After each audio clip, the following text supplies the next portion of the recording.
A San Antonio police officer has been fired for an incident in which he shot a teenager sitting in his car and eating a hamburger. 17-year-old Erik Cantu was shot and wounded in the parking lot of a fast food restaurant earlier this month. We've got the body cam footage. Warning, this video is graphic. Get out of the car. What?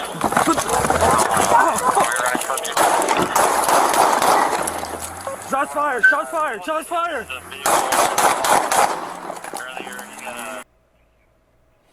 According to the AP, Cantu was hospitalized in stable condition and initially charged with evading police and aggravated assault. After the officer originally claimed he was attacked by the teen, the district attorney said a decision on whether to prosecute those charges has not been made. And so to be clear, there was another person in that car.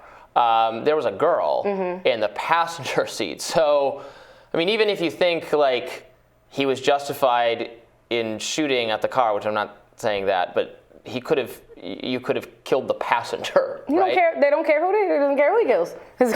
He doesn't care because there's no world in which that's justified. So that tells you everything about the reckless disregard for human life, period. Because there's no what happened, what transpired there that could possibly justify a need to shoot. Yeah. Well, I mean, they're saying it looked like he was about to flee, which it kind of looked like. So fleeing from the police now, we could... I mean, this is what we had. I'm going to get John Oliver again. No, I don't think fleeing from the police should be a death sentence, but you should not flee from the police. Even if you shouldn't, Robby, I shouldn't punch you in the arm right now. Right, you shouldn't. You shouldn't. I shouldn't. But that doesn't mean that you're allowed to come with an entirely disproportionate reaction. Yes, maybe you shouldn't flee from the police. We also need to interrogate why one would want to flee from the police, because I can only imagine, again, this man's gun is already there. You see how quickly, with the quickness with which he started shooting at that kid, I'm sure that there was something about the way he approached him, that gun was probably visible, that gave him reason to feel fear and alarm, because again, his initial action was to open the car door as he's eating, and then it's to flee. Why did he want to flee? Let's interrogate the fear and the reasonable fear in that, because again, people flee situations out of fear. There's a reason why it's called fight or flight mode, right? That's why people run. People flee situations because they're afraid. So people flee the police. We need to interrogate why they're afraid, and then worse, when we literally see the evidence of why they would be afraid. But they should be afraid of fleeing, which dramatically increases the likelihood of something like this happening. Robby, you know what dramatically increases the likelihood of this? That police do this, right? Police admit to. This is what the police admit to, their numbers. Police shoot and kill over 1,000 people each year, 1,045 people last year. That's what they admit to. So that's not who they just shoot. That number wouldn't be incorporated into that. That's not your George Floyd's. That's not your Elijah McClain's. That's not any of these other people. So well, it's obviously not proper for a police officer to just wildly fire bullets at the slightest provocation.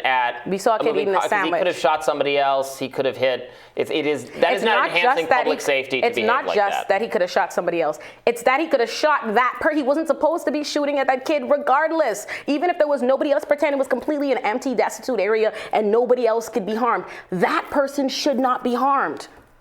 What reason is there? Even if you listen, the Supreme Court has already found fleeing from the police in and of itself is not even is not by itself grounds for the police to even say, oh, it's guilt, or to be questioned. But this is what I'm saying. But it is a crime itself. We can't have a standard. It's indication of guilt of the crime of fleeing from the police.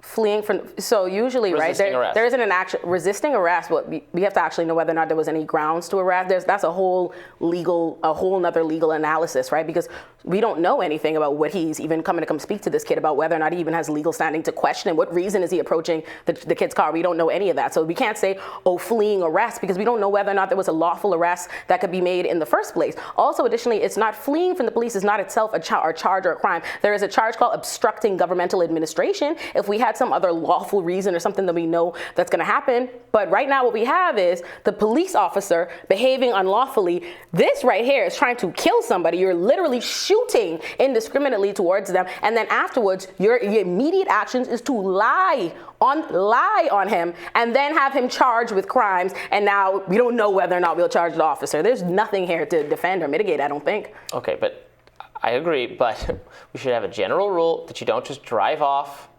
when you're part of a police stop. It could be a traffic stop, could be something like this. If I get pulled over, I don't just crank it up to 90 and floor it and run away. Robby, is that what happened here? That's not what people should do. Is that what happened here? Is that what happened here? That's not what happened here, but he did not. It looks like he was starting to pull away. It looks like. Well, why is he pulling away, Robby? A officer approached his car with a gun, opens up his car door while he's eating it, and immediately starts shooting. There's a reason. Why is he fleeing, Robby? I don't know. I'm just saying he shouldn't. Okay.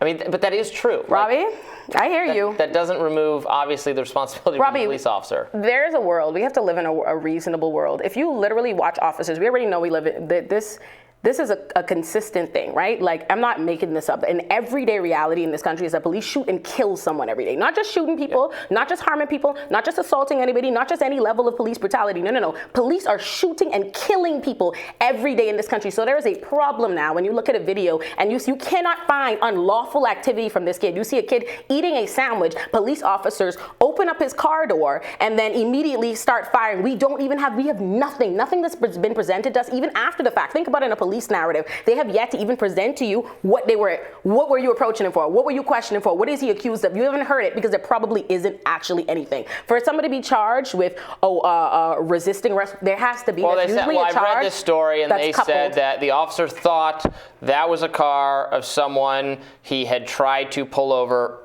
on the previous day and had not and had just. So he thought he tried to pull someone. Who knows if that's correct? We don't just uncreditably accept what we're told, but that is the justification given for this stop. Even if, again, it could be wrong, but that's the justification. First of all, and that's again not a thing. We need to again talk about the law. If we're going to talk about what you shouldn't do, let's talk about police behaving unlawfully. The police, that is not the law. Police are not allowed to think because I saw you on one day and I wanted to stop you, I didn't get to, or I didn't actually have anything I would charge you with, I didn't speak to, because I think I might have wanted to stop you the other day and I think I see you again, I can now approach you with no anything. No, that's literally not the law. That's not the law. I mean, but there's just,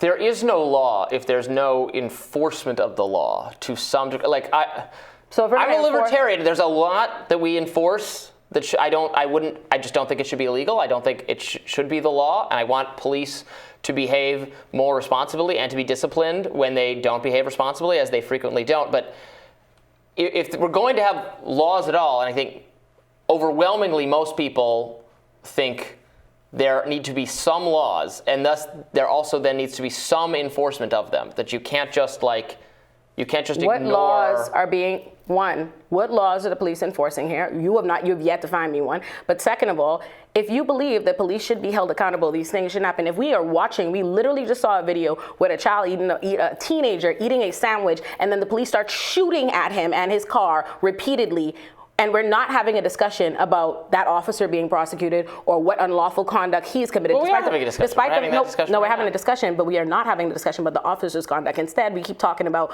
the kid shouldn't have fled and what the kid did wrong. But we have yet to be able to identify anything actually illegal the child did. But we found several different, not just only illegal conduct on the part of the officer, but also violations of police policy and training of what they're taught. So the officer has been fired. Maybe he should be prosecuted. Not maybe. For public endangerment. If we were going to prosecute, the quickness with which this is the problem in a criminal system that holds everybody else to an entirely different standard than officers. If you were prepared to prosecute a child that was eating a sandwich because he fled the officer, if you were prepared to prosecute him, you should be prepared to prosecute the officer that you have on video shooting at him and that you know now he should be charged. It's not about just what he shouldn't do.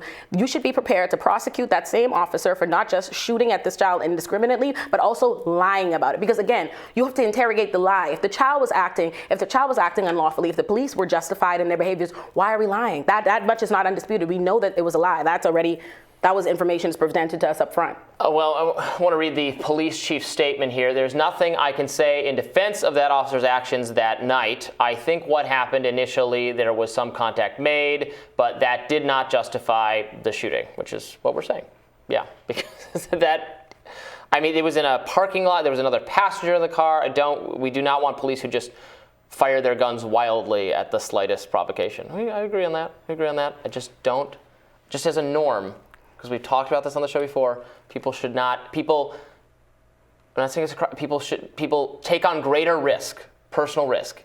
They speed away from the cops. Again, if you live in a country where police are endangering people and they're literally murdering, beating, maiming, paralyzing, hurting people every day, and you live in a police state, it is reasonable for people to develop a fear of those people, because we have seen countless times when people do not flee the police, where they do not resist the police, where they are compliant, where they are talking to the police and they end up shot and dead. We've seen countless videos of that. So you have to acknowledge that. It can't just be a conversation that's condemning everybody who flees the police without ever acknowledging why people flee the police and the legitimacy there. That's what I'm saying. I'm not saying I'm not saying their fear is not legitimate. It's just practical life advice. Just practical life advice. So I want everybody to stay alive. Don't run away from the police. Well, if you want everybody to stay alive, you should be talking about why the police keep shooting and killing people. That should be the bigger focus. They shouldn't. We're focused on both. All right, we'll have more Rising right after this.